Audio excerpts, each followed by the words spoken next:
22 चक्का container truck बनाने में बहुत ज्यादा मेहनत लगती है दोस्तों।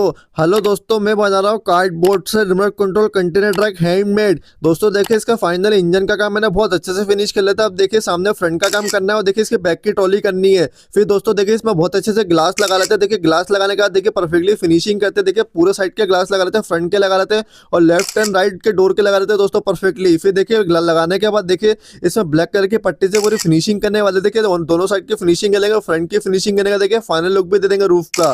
दोस्तों इसका देखिए लाइट जला के चेक कर लेता है। फिर देखिए डोर का काम करते हैं। देखिए डोर की पूरी परफेक्टली फिनिशिंग कर लेते हैं। बहुत अच्छा लुक आ गया था। आपको भी कैसा लग रहा है प्लीज कमेंट करके बताना।